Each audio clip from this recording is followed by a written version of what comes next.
اب ہم دیکھیں کہ فرش ازا ہمیں کیا دیتی ہے اور ہم فرش ازا سے کیا حاصل کرتے ہیں. ہم یہاں کیوں آئے؟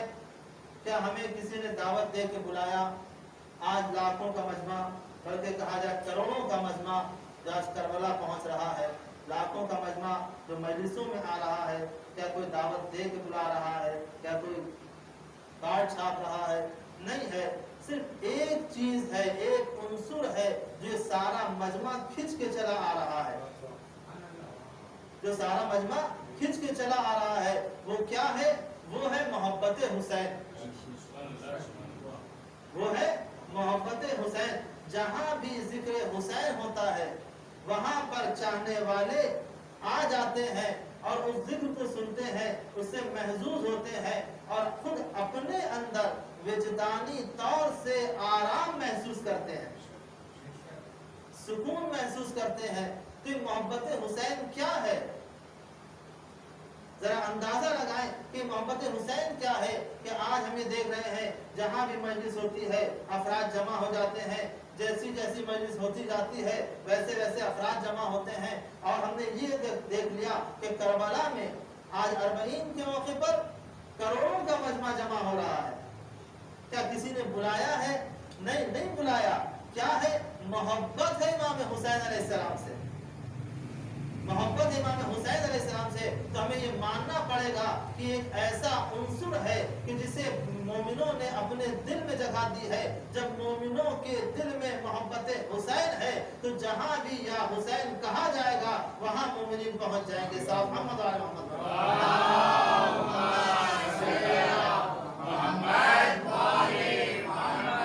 عزیزوں، یہ محبت کوئی عام محبت نہیں ہے.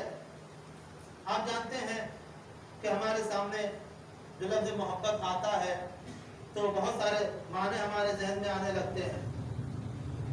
جہاں لفظ محبت آیا ہر حالات کو دیکھتے ہوئے انسان ویسا معنی اختیار کر لیتا ہے. اور یہ ایک ایسی ودیت ہے پروردگار عالم کی طرف سے. محبت ایک ایسا تحفہ ہے کہ اگر یہ محبت کا جذبہ انسان کے دل میں نہ ہو تو ایک منٹ میں دنیا تباہ برباد ہو جائے گی. آج پوری دنیا، پوری کائنات باقی ہے صرف اسی عنصر محبت کی وجہ سے. صرف اسی عنصر محبت کی وجہ سے اللہ نے انسان کو یہ تحفہ دیا، یہ ودیت کیا کہ انسان کے دل میں محبت پائی جاتی ہے. آپ دیکھیں کوئی بھی ہو، ہماری صبح سے شام تک کی زندگی جو ہے، جو گزر رہی ہے، جس کا چرخہ چل رہا ہے، وہ صرف محبت کی بنا پہ چل رہا ہے. رشتہ داروں سے محبت ہے، بھائی بہن سے محبت ہے، اولاد سے محبت ہے، خود اپنی ذات سے محبت ہے، دنیا سے محبت ہے، اپنے کام سے محبت ہے. یہ سب ساری چیزیں محبت کی بنا پر واقع ہیں. اگر دکاندار ہے تو کسٹمر سے محبت ہے، کسٹمر ہے تو ایسے دکاندار سے محبت کرتا ہے جو سستے میں سامان دے رہا ہو.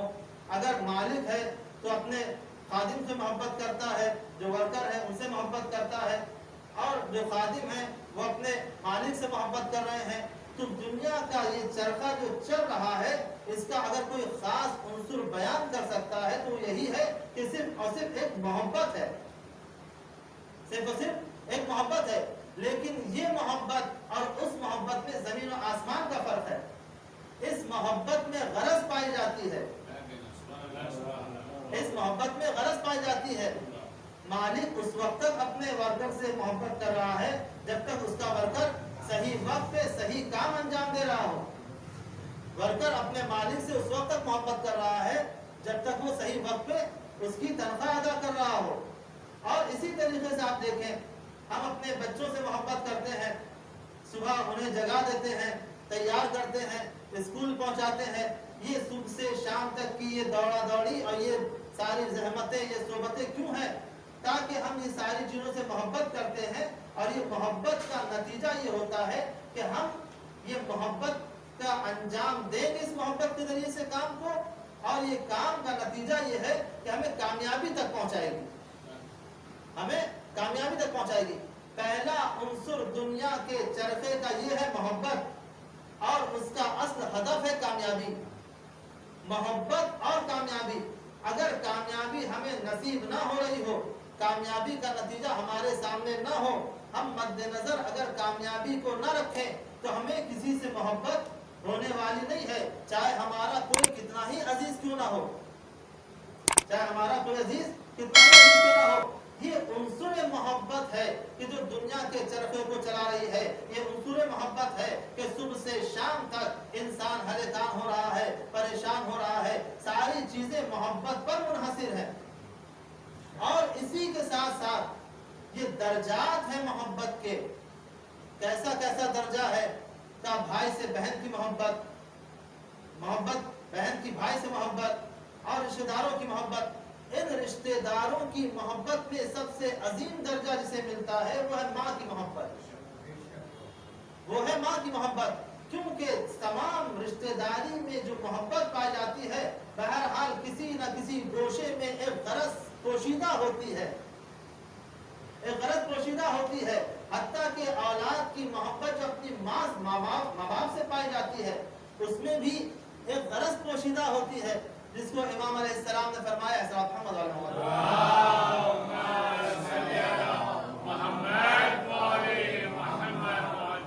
کہ جب کسی امام سے سوال کیا کہ ہمارے والدین بزرگ ہو چکے ہیں، ضعیف ہو چکے ہیں اور میں ان کا بہت زیادہ خیال رکھتا ہوں، ساری چیزیں ان کی مہیا کرتا ہوں، ان کی ساری ضرورتوں کو پورا کرتا ہوں، کیا میرا حق ادا ہو گیا؟ امام نے کیا فرمایا؟ امام نے یہی فرمایا کہ تم اپنی ماں کی اس ایک آہ کا حق ادا نہیں کر سکتے کہ جب تم اس کے پیٹ میں تھے، ایک آہ کا حق ادا نہیں کر سکتے۔ اور اس کے بعد فرماتے امام کہ تمہاری ماں نے جو تمہاری پرورش کی ہے اس کے ذہن میں یہ تھا کہ میرا بیٹا زندہ رہے اور پروان چڑھے، تو اس کے ذہن میں تمہاری زندگی تھی، لیکن تم جب اس کی خدمت کر رہے ہو تو تمہارے ذہن میں یہ ہے کہ اب یہ ضعیف ہو چکی ہے، کچھ دن کی مہمان ہے، یہ یہاں سے چلی جائے گی، تو اس کے ذہن میں تمہاری زندگی تھی، تمہارے ذہن میں اس کی موت ہے۔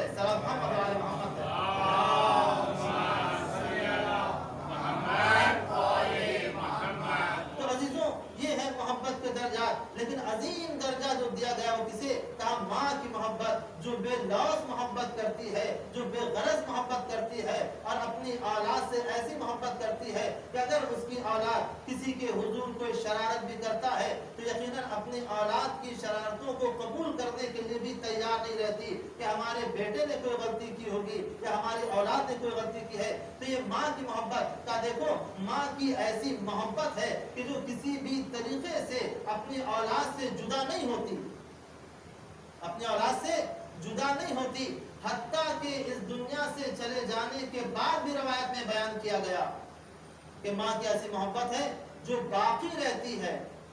اور یہ بیان کیا گیا روایت میں کہ اگر تمہاری ماں اس دنیا سے چلی جائے اور تمہارے اوپر کوئی پریشانی آ جائے تو جاؤ اپنی ماں کی قبر پر اور وہاں پہ 2 رکعت نماز پڑھو اور اس کے بعد اپنی ماں کو وسیلہ بنا کر اللہ سے دعا کرو، تو تمہاری ماں اللہ سے کہے گی اے پروردگار میں اپنی اولاد کو پریشان نہیں دیکھ سکتی، میں اپنی اولاد کو پریشان نہیں دے سکتی، جب تک میں دنیا میں تھی تو میں اس کی خدمت کیا کرتی تھی، لیکن اب میں دنیا میں نہیں ہوں، پروردگار تو اس کی مشکلات کو حل کر دے، پروردگار تو اس کی مشکلات کو حل کر دے۔ تو عزیزوں یہ ماں کی محبت ہے۔ تو عزیزوں ایک ماں جو اپنی اولاد سے اتنی محبت کرتی ہے تو ذرا اندازہ لگائیں وہ پروردگار جو خالق کائنات ہے، جس نے ہمیں خلق کیا ہے، وہ ہم سے کتنی محبت کرتا ہوگا۔ صلی محمد علیہ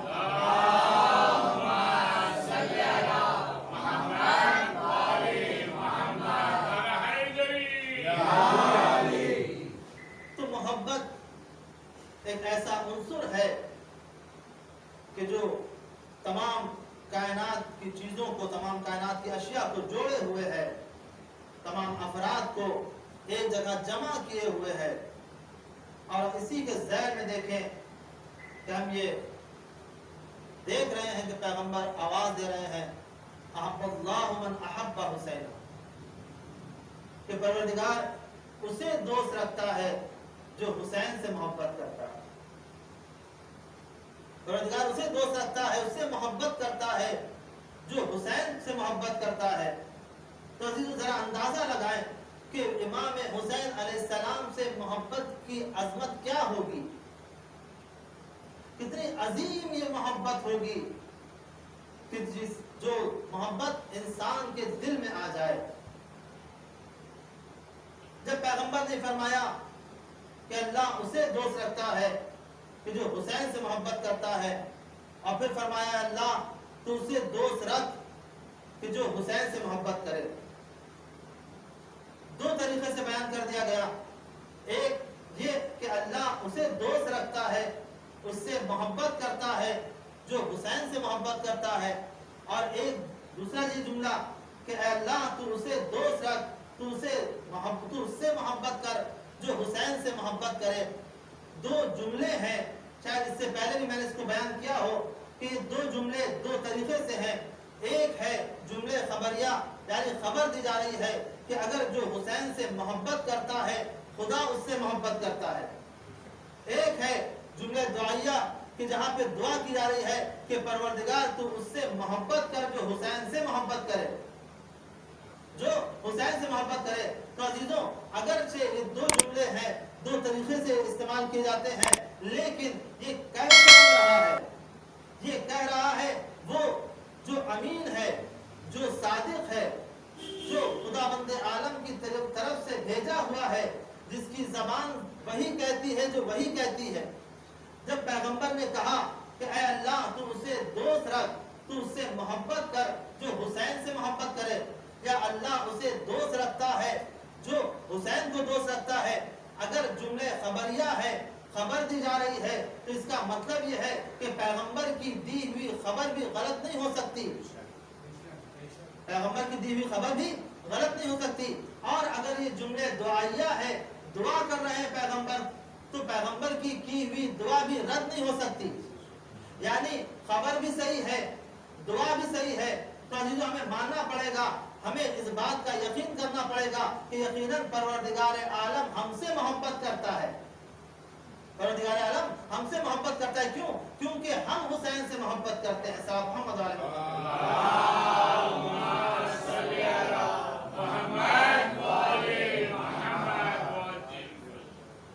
انسان محبت کرتا ہے، اور محبت کس چیز سے ہوتی ہے؟ کہ جو چیز انسان کو پسند آتی ہے انسان اسے محبت کرتا ہے، اور جس چیز پر عقیدہ ہوتا ہے انسان اسے اور زیادہ محبت کرتا ہے۔ لیکن دیکھیں کہ جس چیز کو چاہ رہا ہے، جس چیز سے محبت کر رہا ہے، وہ چیز صحیح ہے کہ نہیں ہے۔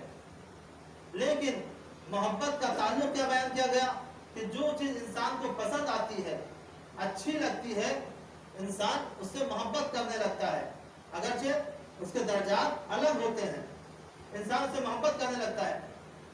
ہمیں کس چیز سے محبت ہے؟ کہ ہمیں اس چیز سے محبت ہے جو ہم کہیں وہ صحیح ہے، ہماری بات کو کوئی رد نہ کرے، جو پروگرامنگ ہم نے کی ہے بس وہی صحیح ہے۔ ہم اپنے بنائے ہوئے پروگرام سے محبت کرتے ہیں تو ہم یہ کیا کہتے ہیں کہ بس یہی صحیح ہے۔ ہم جس چیز کو مانتے ہیں ہم یہی کہتے ہیں کہ بس یہی صحیح ہے۔ اسی طریقے سے جب انسان کسی مذہب کو مانتا ہے تو اس مذہب سے محبت کرتا ہے اور اسی کو صحیح کہتا ہے، جس عقیدے کو رکھتا ہے اس عقیدے سے محبت کرتا ہے اور اسی کو صحیح کہتا ہے، چاہے وہ باطل ہی عقیدہ کیوں نہ ہو، چاہے وہ عقیدہ باطل ہی کیوں نہ ہو۔ آج اس دور میں ہم دیکھ رہے ہیں بہت سارے ایسے اسلام کو ماننے والے کہ جو انسان کے قتل و غارت کو ثواب اور عبادت سمجھتے ہیں، انسان کے قتل و غارت کو ثواب اور عبادت سمجھتے ہیں۔ وہ یہ سمجھتے ہیں کہ ہم کسی کا سر قلم کر دیں گے تو ہمیں جنت مل جائے گی، ہم کسی کا گھر اجاڑ دیں گے تو ہم مستحق جنت ہو جائیں گے، کیونکہ اگرچہ ان کا عقیدہ ایسا ہے اور اس کو صحیح سمجھتے ہیں، لیکن یہ سراسر باطل و غلط ہے۔ اسلام نے کہیں پر بھی فتنہ و فساد کا حکم نہیں دیا، اسلام نے کہیں پر فتنہ و فساد کا حکم نہیں دیا۔ تو معلوم یہ ہوا کہ انسان جو پروگرامنگ کرتا ہے، جو برنامہ بناتا ہے اسے صحیح سمجھتا ہے، جو وہ خود کہتا ہے اسے صحیح سمجھتا ہے، جو مذہب کو اختیار کرتا ہے اسے صحیح سمجھتا ہے، جو اس کا عقیدہ ہوتا ہے اسے صحیح سمجھتا ہے۔ لیکن اس صحیح کے متعلق اس کا نظریہ یہ ہے کہ جس چیز کو ہم صحیح سمجھ رہے ہیں اسی کو چاہتا بھی ہے، اسی سے محبت بھی کرتا ہے،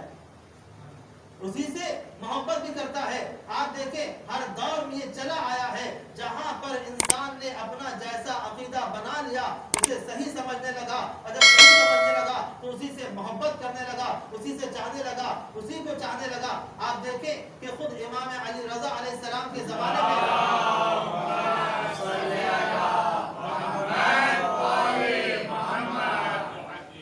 ہر امام کے زمانے میں امام سے مناظرہ ہوا اور امام نے بتایا کہ حق کیا ہے، باطل کیا ہے۔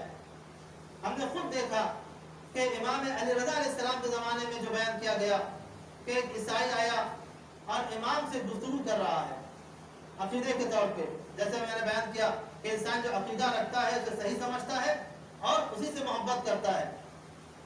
امام سے وہ کہتا ہے کہ ہم آپس میں اختلاف کیوں رکھیں، ہم کیوں نہ آپس میں اتحاد کر لیں اور جو اختلافی چیزیں ہیں اسے ہٹا دیں، جو اختلافی چیزیں ہیں اسے ہٹا دیں۔ اتحاد کا طریقہ یہی ہے کہ جو اختلافی چیزیں ہیں اسے ہٹا دیا جائے تو خود بخود انسان کے اندر اتحاد ہو جائے گا۔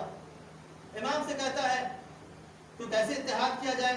اب وہ امام کو بتا رہا ہے کہ ہم آپس میں اتحاد اس طریقے سے کر سکتے ہیں کہ جو مسلمان ہیں وہ جناب عیسیٰ کو مانتے ہیں، ہم عیسائی ہیں ہم بھی جناب عیسیٰ کو مانتے ہیں،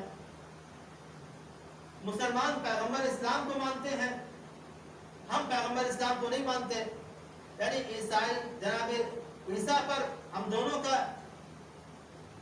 کا اتحاد ہے اور جناب پیغمبر اسلام پر ہم دونوں کا اختلاف ہے، تو کیوں نہ ایسی چیز کو الگ کر دیا جائے کہ جو سبب اختلاف بنے۔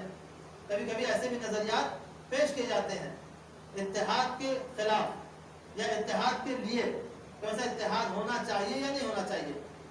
تو جیسا اتحاد وہ چاہ رہا تھا امام نے اس کا جواب دیا، لیکن آج ہم یہ دیکھتے ہیں کہ جب کوئی ایسی گفتگو ہوتی ہے کہ ہمیں مسلمانوں کے ساتھ اتحاد کرنا چاہیے یا نہیں کرنا چاہیے، تو علماء اعلام کا نظریہ یہی ہے کہ اگر آج ہم نے اتحاد نہیں کیا تو یقیناً ہم فنا برباد ہو سکتے ہیں، دشمن ہم پر غالب آ سکتا ہے۔ لیکن سب نے یہ بتایا کہ دیکھو یہ اتحاد کیسا ہے، یہ نظریاتی اتحاد نہیں ہے، یہ نظریاتی اتحاد نہیں ہے، بلکہ دنیا میں زندگی بسر کرنے کے لیے اگر اتحاد نہ ہوا تو انسان اور مسلمان برباد ہو جائیں گے۔ آپ دیکھ رہے ہیں اتحاد کا اصل مقصد کیا ہے؟ اتحاد کا اصل مقصد ہے قوت و طاقت کا ہونا۔ یہ انگلیاں ہیں، مختلف انگلیاں ہیں، الگ الگ ہیں، کیا اس میں اتنی طاقت پائی جاتی ہے کہ جب یہ الگ الگ ہوں؟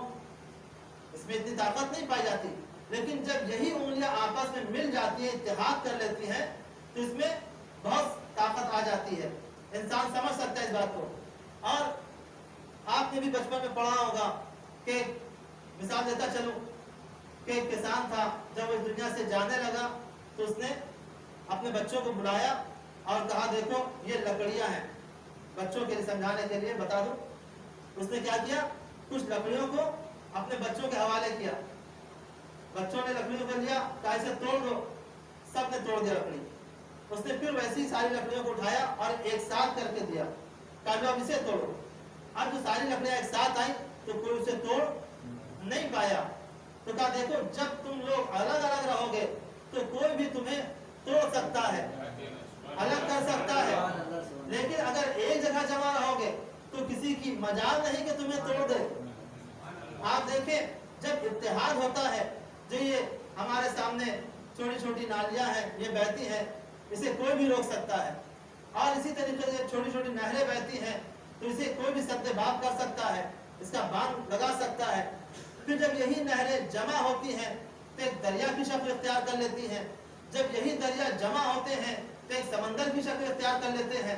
تو جب اتحاد کرتے جاتے ہیں تو دیکھیں ان کے اندر قوت و طاقت و پاور بڑھتا جاتا ہے۔ جب سمندر کی شکل اختیار کر لیتے ہیں تو ان کا روکنا سخت ہو جاتا ہے، اور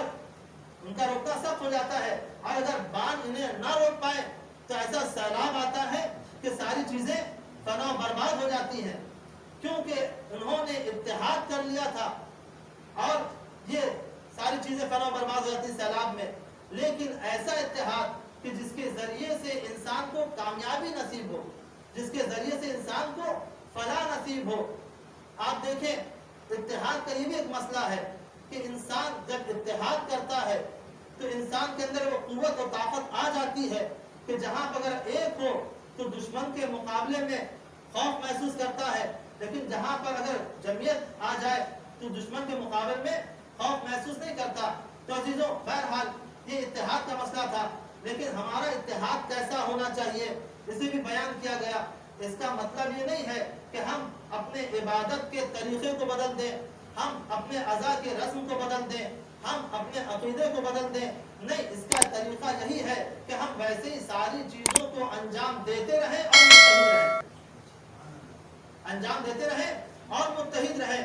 جیسے کسی نے بہت ہی اچھی مثال پیش کی کہ ہمارا اتحاد ایسا نہیں ہونا چاہیے کہ جیسے شکر کا اتحاد پانی کے ساتھ ہوتا ہے، جب شربت بناتے ہیں شکر کو ڈالتے ہیں، گھولتے ہیں تو شکر اپنا وجود کھو دیتی ہے، اور اسی طریقے سے ساری چیزیں ہیں۔ تو ایسا اتحاد نہ ہو کہ جس سے انسان اپنا وجود کھو دے، بلکہ ایسا اتحاد ہو، کسی نے اچھی مثال دی ہے کہ جیسے دو قینچی کے پھل ہوتے ہیں، دونوں پھل الگ ہوتے ہیں، جب وہ جمع ہو جاتے ہیں تو درمیان میں جو چیز آتی ہے وہ کٹتی چلی جاتی ہے۔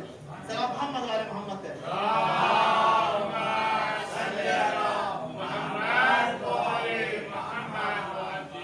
تو اسی نظریے کے ساتھ جب وہ عیسائی آیا اور کہنے لگا کہ جو چیز اختلافی ہے اسے الگ کر دیا جائے اور ہم اتحاد کر لیں، تو عزیزوں امام نے کیا فرمایا؟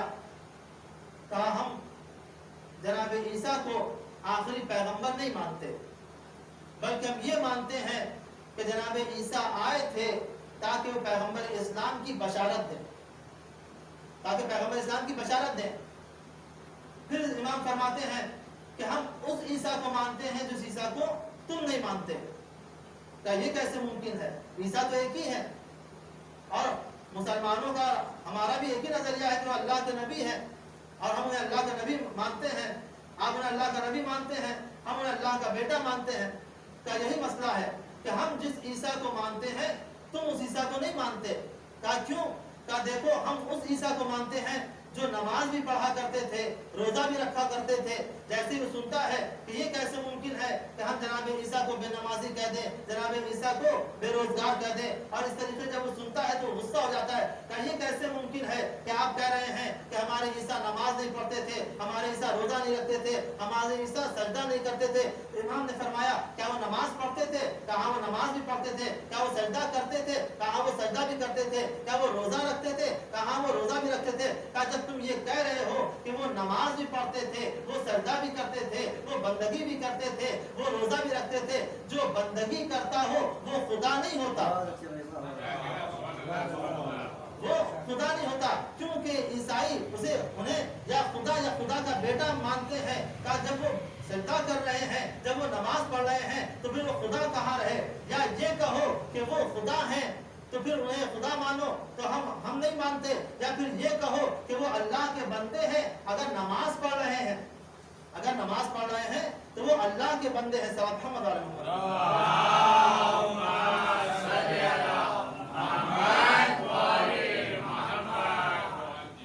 تو یہی عرض کرنا تھا کہ انسان جو عقیدہ رکھتا ہے اسے وہ صحیح مانتا ہے اور اسی سے محبت بھی کرتا ہے، یعنی جو ہم کہہ رہے ہیں وہی صحیح ہے۔ خود پیغمبر اسلام کے دور میں بھی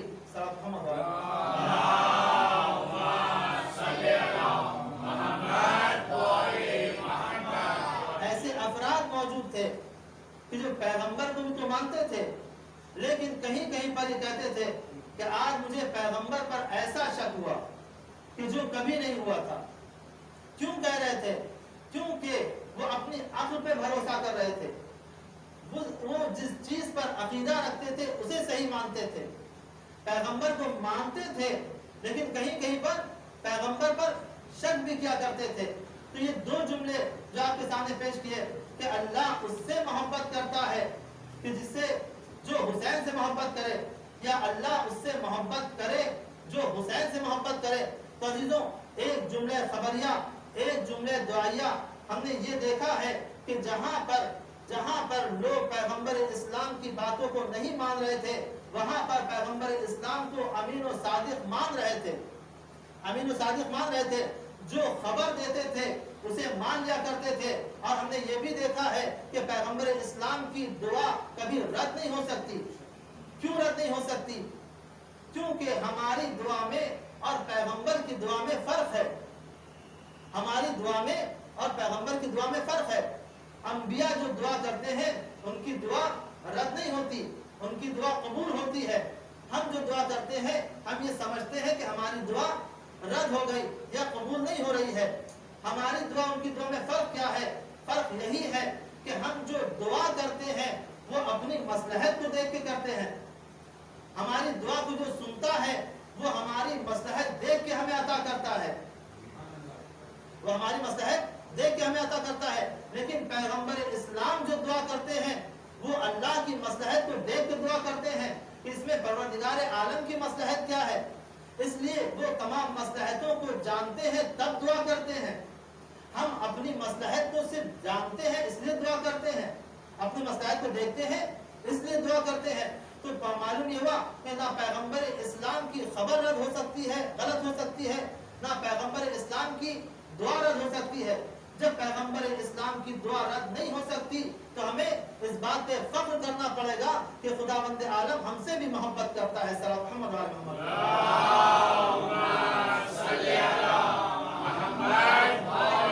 محمد، ہماری دعا کیوں رد ہو جاتی ہے؟ کیونکہ صرف ہم اپنی مصلحت کو دیکھتے ہوئے دعا کرتے ہیں، لیکن جو ہماری مصلحت کو جانتا ہے وہ اسی وقت دعا کو قبول کرتا ہے کہ جس میں ہماری مصلحت پائی جائے۔ کہ جیسے میں نے بیان کیا کہ انسان جس سے محبت کرتا ہے اس کے ساتھ ویسے ہی پیش آتا ہے۔ ماں باپ کی محبت اپنے بچوں سے ویسے ہی ہوتی ہے کہ وہ بچے جب کسی چیز کی ضد کرتے ہیں تو ماں باپ پہلے دیکھتے ہیں کہ جس چیز کی ضد کر رہا ہے اس میں مصلحت پائی جاتی ہے کہ نہیں پائی جاتی ہے۔ آج کل بچے بہت ساری چیزوں کی ضد کرتے ہیں، پہلے زمانے میں مختصر ضد ہوا کرتی تھی، اب موبائل اور لیپ ٹاپ کی بھی ضد ہوتی ہے بچوں کی، لیکن ماں باپ مصلحت کو دیکھتے ہیں کہ ان کی باتوں کو قبول کیا جائے کہ نہیں کیا جائے۔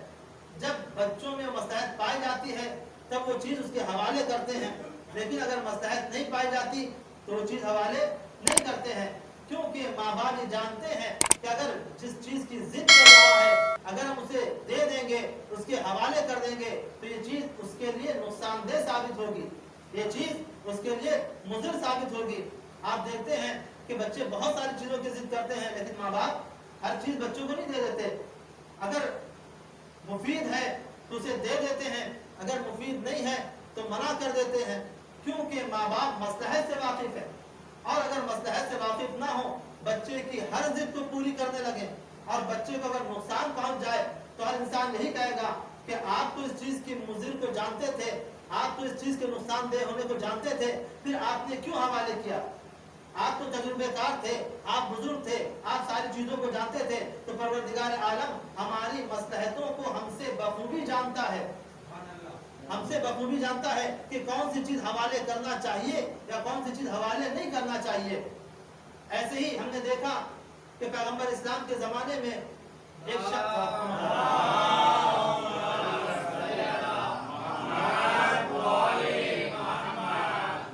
ایک شخص مسجد میں رہا کرتا تھا، کوئی کام دھام اس کے پاس نہیں تھا، مسجد میں ہے، ہمیشہ نماز پڑھ رہا ہے، عبادت کر رہا ہے، مسجد کی صاف صفائی کر رہا ہے، لوگ آ رہے اسے دیکھتے تھے مسجد میں۔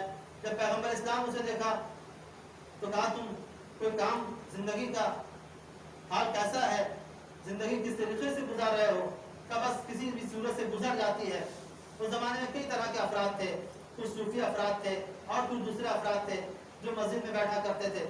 اسی طریقے سے وہ شخص بھی رہتا تھا، مسجد کی صاف صفائی ہے، مسجد میں خالی عبادت ہے۔ تو پیغمبر اسلام نے اسے کچھ پیسہ دیا کہ جاؤ تم کوئی کاروبار کرو۔ اس نے پیسہ لیا، خوش ہو گیا، جاتا ہے وہ کاروبار کرتا ہے۔ اب جب وہ کاروبار کرتا ہے تو کاروبار کرتے کرتے بہت بڑا بزنس مین بن جاتا ہے، بہت بڑا تاجر بن گیا۔ اب تک تو مسجد میں نظر آتا تھا، نماز میں شریک ہو جاتا تھا، جماعت میں شریک ہو جاتا تھا، پیغمبر اسلام سے سلام دعا ہو جاتی تھی، سب کچھ ہوتا تھا. لیکن جتنا تجارت کرتا گیا، کاروبار بڑھتا گیا، آہستہ آہستہ مسجد سے دور ہوتا گیا. پھر اس کے بعد وہ وقت آنے لگا کہ کبھی نماز پڑھی کبھی نہیں پڑھی، بہت مصروفیات ہے، مولانا وقت نہیں ہے، جو بھی رہا ہو. اس وقت ایسا ہوا، کافی دنوں کے بعد پیغمبر اسلام سے پھر ملاقات ہوئی. کہا کیا بات ہے، اب تم نظر نہیں آتے؟ کہا میں بہت مصروف ہوں اور کاروبار ایسا ہے وہ ہے. کہا ٹھیک ہے، جو تم نے مجھ سے قرض لیا تھا وہ مجھے واپس کر دو. اس نے فوراً واپس کر دیا. اب جو واپس کیا، اس کا واپس کرنا تھا، آہستہ آہستہ سب واپس چلا گیا. پھر وہی مسجد ہے، وہی مصلی ہے، وہی عبادت ہے. پھر پیغمبر اسلام سے ملاقات ہوئی، یا رسول اللہ آپ مجھے پھر قرض دے دیں. پیغمبر اسلام نے کہا کہ پروردگار یہ چاہتا ہے کہ تم غریب رہو لیکن جنتی رہو. تم غریب رہو لیکن جنتی رہو. ایسا نہ ہو کہ تمہیں ایسی چیزیں دے دی جائیں کہ تم جنت کو چھوڑ کے جہنم کا رخ کر لو. تو عزیزوں، پروردگار عالم ہماری مصلحت سے واقف ہے، ہمیں وہی عطا کرتا ہے جس میں ہماری مصلحت پائی جاتی ہے. صلی اللہ علیہ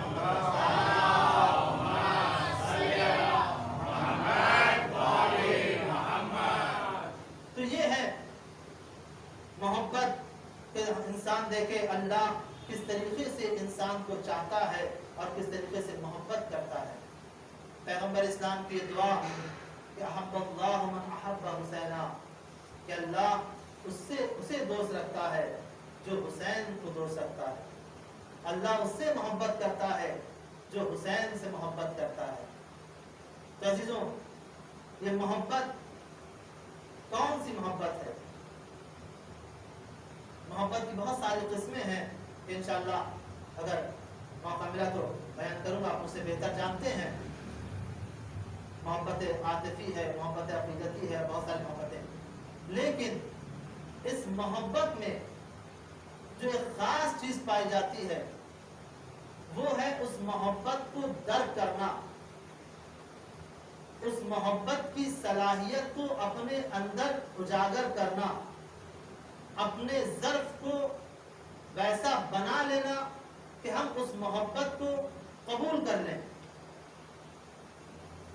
اگر ہماری بات واضح ہو رہی ہو پیارے بچوں، اگر ہم اس محبت کو قبول کر لیں، جیسا ظرف ہوگا ویسے ہی مظروف اس میں آئے گا.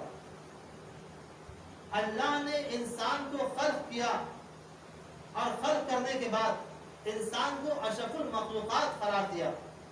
اشرف المخلوقات کیسا کہ سخر لکم، تمہارے لیے ساری چیزیں مسخر کر دی گئی.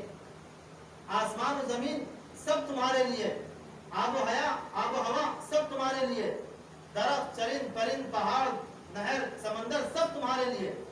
اور انسان کو اتنی طاقت دی، اتنی قدرت دی کہ آپ دیکھیں وہ چیزیں کہ جس سے بعض افراد خوف کھاتے ہیں، جن جانوروں سے انسان اس پر بھی مسخر ہو جاتا ہے اور اپنی چھڑی کے زور پر چاہے شیر ہو چاہے ہاتھی ہو اسے بھی نچانے لگتا ہے. انسان کے اندر وہ قوت، وہ طاقت ہے. لیکن یہ کیوں ہے؟ کیونکہ اللہ نے انسان کو صلاحیت دی ہے. اللہ نے انسان کو وہ ظرف عطا کیا ہے. جہاں پر وہ ظرف ہے اس ظرف کو ویسا بنانا پڑے گا کہ جس چیز کو ہم قبول کرنا چاہتے ہیں، جس چیز کو ہم قبول کرنا چاہتے ہیں. اگر ہمارے پاس خدا نخواستہ وہ ظرف نہ رہا کہ جس چیز کو ہم قبول کرنا چاہتے ہیں تو ہم اس چیز کو قبول نہیں کر سکتے، کیونکہ ہمارے اندر وہ ظرف نہیں پایا جاتا. پیغمبر اسلام کے زمانے میں دیکھا گیا کہ عورت آئی اور آ کے کہنے لگی، یا رسول اللہ آپ کون سا دین لے کر آئے ہیں، آپ کون سا اسلام لے کر آئے ہیں؟ کہا کیا ہوا؟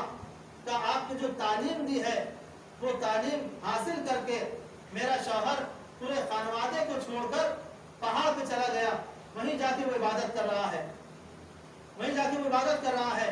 پیغمبر اسلام ناراض ہو گئے اور فوراً اسے بلایا. کہا یہ تمہیں کون سی تعلیم تم نے حاصل کی ہے؟ میں پیغمبر ہو کر اپنے خانوادے کے ساتھ زندگی گزار رہا ہوں، اپنے معاشرے کے ساتھ زندگی گزار رہا ہوں. تم نے یہ کیسا اختیار کیا ہے، کس چیز کو اختیار کیا ہے کہ تم نے اپنے خانوادے کو چھوڑ دیا اللہ کی عبادت کے لیے؟ اللہ ایسی عبادت کو قبول نہیں کرتا کہ جہاں پہ انسان اپنی ساری ذمہ داری کو بھول جائے اور صرف اللہ اللہ کرتا رہے. اللہ اس چیز کو قبول نہیں کرتا. تو ویسی صلاحیت ہونی چاہیے. ہم یہ دیکھیں کہ ہمارے اندر وہ صلاحیت ہے کہ نہیں, ہمارے اندر وہ صلاحیت ہے کہ نہیں کہ ہم محبت حسین کو درک کر سکتے ہیں یا نہیں کر سکتے. سب سے پہلی چیز درک کرنے کے لیے جو بتائی گئی ہے علماء اخلاق نے بتایا, کہا وہ ہے عقل. انسان کی عقل ہے, انسان اپنی عقل کو بچائے, محفوظ رکھے. اگر انسان کی عقل کم ہو گئی تو ذرا اندازہ لگاؤ کہ تم اہل بیت کی محبت کو کیسے درک کر سکتے ہو. یہ عقل کیسے کم ہوتی ہے؟ کہا عقل جو کم ہوتی ہے, ایک ہے شراب پینے سے. جب انسان شراب پیتا ہے تو انسان کی عقل کم ہو جاتی ہے. ایک ہے شہوت سے, کہ جب انسان شہوت پرست ہو جاتا ہے تو انسان کی عقل کم ہونے لگتی ہے. یہ شہوت اور یہ شراب انسان کے عقل پر حملہ کرتی ہیں. اگر انسان کی عقل پر یہ شہوت اور شراب حملہ کریں گی تو یقیناً انسان کی عقل کم ہو جائے گی. اور جب انسان کی عقل کم ہوگی تو انسان کے اندر کمزرفی آئے گی. انسان کے اندر کمزرفی آئے گی. تو ہمارے لیے ضروری ہے کہ ہم اپنے آپ کو ویسا بنائیں, یا عام لینگویج یا عام زبان میں کہا جائے کہ اپنے آپ کو ویسا چارج کریں. آپ دیکھیں جب بیٹری ختم ہونے لگتی ہے تو اسے کیا کیا جاتا ہے؟ اسے چارج میں لگایا جاتا ہے. اسے چارج میں لگایا جاتا ہے. اور اگر جتنی بیٹری کم ہوگی اتنا زیادہ دیر تک چارج کی ضرورت ہے. کبھی ایسا ہوتا ہے کہ کہا جاتا ہے, دکاندار جو جہاں بیٹری بنائی جاتی ہے وہ کہا کیا کہا جاتا ہے کہ آپ کی بیٹری ٹھنڈی ہو گئی ہے, کہ بہت دیر تک اسے چارج میں لگائے رہے تب یہ چارج ہو جائے گی. تو عزیزو ضروری یہ ہے کہ ہم اپنے آپ کو در اہل بیت سے متمسک رکھیں. اگر ہم در اہل بیت سے الگ رہیں گے اور خدا نخواستہ یہ دنیا کے ظرف و برق ہمارے اوپر غلبہ پا لیا اور دنیا کے ظرف و برق نے ہماری عقل پہ حملہ کر دیا, جہاں پر ہماری عقل کو خدشہ نازل ہو جائے گا. خدشہ اگر آتا ہے تو یقیناً انسان کی عقل کم ہونے لگتی ہے. جب کم ہونے لگے گی, جہاں پر شراب ہوگی, جہاں پر شہوت ہوگی, اور یہ شہوت کا جو انسان کا وجود ہے پورے جسم پہ اثر کرتی ہے, جہاں پر یہ شہوت اور شراب ہوگی تو انسان کی عقل کم ہوگی. اور یہ کہا گیا کہ دیکھو اپنی عقل کو سالم رکھو, کیونکہ یہ حسین کی محبت ہے. یہ حسین کی محبت ہے. جب ہم امام حسین علیہ السلام سے محبت کر رہے ہیں تو اس کا مطلب یہ ہے کہ یہاں پر نہ شراب آئے گی نہ شہوت آئے گی, نہ شراب آئے گی نہ شہوت آئے گی, اور انسان کی عقل سالم رہے گی. جب انسان کی عقل سالم رہے گی تو انسان حسین سے محبت کرے گا. انسان حسین سے محبت کرے گا, اور وہ محبت کہ جس کو خدا کی رضا کا ذریعہ بتایا گیا کہ اللہ اس سے راضی رہتا ہے کہ جو حسین سے محبت کرتا ہے. ہاں عزیزوں, یہ اللہ کی ایک نعمت ہے عزاداری کہ جو ہمیں بتاتی ہے کہ دیکھو راہ نجات کیا ہے. سفینہ نجات کسے کہتے ہیں؟ ہمارے تمام ائمہ سفینہ نجات ہیں, لیکن امام حسین علیہ السلام کو خصوصیت حاصل کی. یہ خصوصیت حاصل ہے کہ جو سفینہ حسین پہ سوار ہو جائے وہی کامیاب ہوگا. تو ایک محبت ہے, اور محبت اگر ہے تو انسان کو اندر اس کا اثر بھی ہونا چاہیے. اور جو اثرات بیان کیے گئے ہیں کہ محبت حسین اور اس کا اثر کیا ہے, کا سب سے پہلا اثر یہ ہے کہ الزہد, کہ جو حسین سے محبت کرتا ہے اس کے اندر زہد پایا جاتا ہے. اور زہد اس وقت ہوتا ہے کہ جب انسان کی عقل سالم ہو, اور جب عقل سالم ہوتی ہے تو یقیناً انسان حسین اور حسینیت کو قبول کرتا نظر آتا ہے. ہم نے دیکھا ہے کربلا کے میدان میں کہ امام حسین کے ساتھ وہ افراد تھے کہ جو پہلے شیعہ نہیں تھے, جو پہلے مولا کائنات کے ساتھ نہیں تھے, دوسری مسلک کے تھے, لیکن جہاں پر انہوں نے درس حسین میں اپنے سر کو خم کیا, ذان ادب طے کیا ہے, تو وہاں پر ان کا ظرف ویسا وسیع ہو گیا, کہ انہوں نے حسینیت کو قبول کر لیا. واحد قلبی ہیں کہ کچھ دیر پہلے عیسائی مذہب سے تعلق رکھتے تھے. میں نے ابھی بیان کیا کہ انسان جو عقیدہ رکھتا ہے اسے محبت کرتا ہے، لیکن جہاں ظرف وسیع ہوتا ہے تو حق کو انسان قبول کرنے لگتا ہے. جناب زہیر قین تھے کہ جنہیں زہیر قین عثمانی کہا جاتا تھا، اور ان کا نظریہ الگ تھا، لیکن جب کربلا کے میدان میں آئے تو آنے کے بعد امام حسین علیہ السلام کے ساتھ ساتھ ہیں، اور اس طریقے سے جان کو فدا کیا ہے اپنی جناب زہیر قین نے کہ آج تاریخ گواہ ہے کہ جب جناب زہیر قین جو ایک تاجر بھی تھے اور جب امام سے ملاقات ہوتی ہے تو انہوں نے اپنے خانوادے سے کہا کہ جاؤ میں تمہیں آزاد کرتا ہوں. خانوادہ میں منقسم کروں کہ خانوادہ الگ ہوا اور جناب زہیر قین امام کی خدمت میں آ گئے. ایک عظیم تاجر، بڑا مالدار، جو اپنی ساری دولت کو چھوڑ کر، اپنی ساری شہرت کو چھوڑ کر، سارے کاروبار کو چھوڑ کر، جس نے درسگاہ حسین سے محبت حسین کو حاصل کیا، یہی کہا کہ دیکھو زہد اسے کہتے ہیں. پہلی چیز، پہلا اثر ہے حسین کی محبت کا، وہ زہد ہے کہ ساری ظرف و برف دنیا کو ترک کر کے آ گئے، اور آنے کے بعد امام حسین علیہ السلام کی خدمت میں پیش ہو گئے.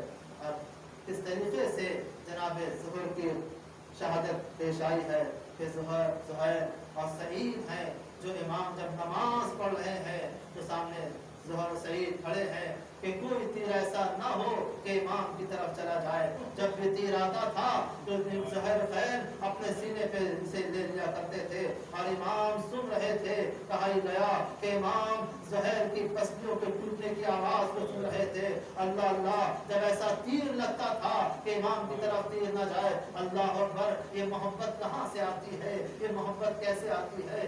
اللہ وہ جگر عطا کرے کہ جو زہیر و سعید کا تھا کہ ایک تیر بھی امام کی طرف نہ آنے دیا. ادھر امام کی نماز تمام ہوئی، ادھر سعید و زہیر زمین پہ آئے. اللہ اللہ، جب زمین پر آئے امام نے ان کے سر کو اپنے زانوں پہ رکھا. جیسے ہی سر کو زانوں پہ رکھا، ایک جملہ تھا، اے مولا، اے مولا، کیا آپ نے ہمیں ہمارے اعمال کو قبول کر لیا؟ مولا، کیا آپ ہم سے راضی ہو گئے؟ عزیزوں، یہ بڑا عظیم جملہ ہے کہ جب انسان امام سے کہے اے مولا کہ کیا آپ ہم سے راضی ہو گئے؟ ہاں، امام کیسے راضی نہ ہوتے؟ امام بتا رہے ہیں کہ دیکھو ہمارے چاہنے والے کیسے ہیں، تیر کھاتے ہیں، ہماری حمایت کر رہے ہیں، ہماری جان کی حفاظت کر رہے ہیں، اور جب وہ زمین پہ گر رہے ہیں اس وقت یہ پوچھ رہے ہیں مولا مولایا ہر رضیتا، اے مولایا کیا آپ ہم سے راضی ہو گئے؟ آزادارو، میں کہوں گا اے زہیر، آج تو تم یہ سوال کر رہے ہو مولا آپ ہم سے راضی ہو گئے، لیکن تمہیں نہیں معلوم آج تم نے اپنے مولا کی حفاظت کر لی. لیکن ایک وقت ایسا آئے گا کہ جب فوج اشقیہ میں یہ آواز گونجے گی کہ اس فوراً جاؤ، اور جانے کے بعد شہداء کی لاشوں کو پامال کیا جائے. اللہ اکبر، جناب زہیر شہید ہو گئے. آزاداروں، وہ وقت آتا ہے کہ جب یہ حرم، یہ قافلہ، جب یہ لٹا ہوا قافلہ جب کوفہ میں وارد ہوتا ہے، جیسے ہی جناب زہیر کی بیوی نے دیکھا کہ کوئی قافلہ آ رہا ہے، کوئی اسیر ہے جو کوفہ میں وارد ہو رہے ہیں، فوراً سمجھ گئی کہ یقیناً یہ وہی قافلہ ہے جو کربلا میں موجود تھا، جو امام حسین کا قافلہ تھا. یہ وہی افراد ہیں، یہ وہی اسیر افراد ہیں جو امام حسین کے خانوادے والے تھے. جناب زہیر کی بیوی اپنے غلام کو بلاتی ہے، وہ کہتی ہے کہ دیکھو میں سمجھ گئی یہ حسین کے گھر والے ہیں، یہ حسین کے گھر والے ہیں. وہاں پر کربلا کے میدان میں حسین شہید کر دیے گئے ہوں گے، ان کے چاہنے والے شہید کر دیے گئے، ان کے اصحاب شہید کر دیے گئے. وہاں پر تمہارا آقا زہیر بھی تھا. میں نہیں چاہتی کہ وہ بے گور و کفن ہو. فوراً تم یہ کفن لو، فوراً کربلا پہنچو، اور کربلا میں جانے کے بعد زہیر کو کفن دے کے دفن کر دینا، تاکہ میں یہ حق ادا کر دوں اور تم بھی اپنے غلامی کا حق ادا کر دو. عزیزو، غلام چلا، غلام جاتا ہے. یہ زہیر کی زوجہ،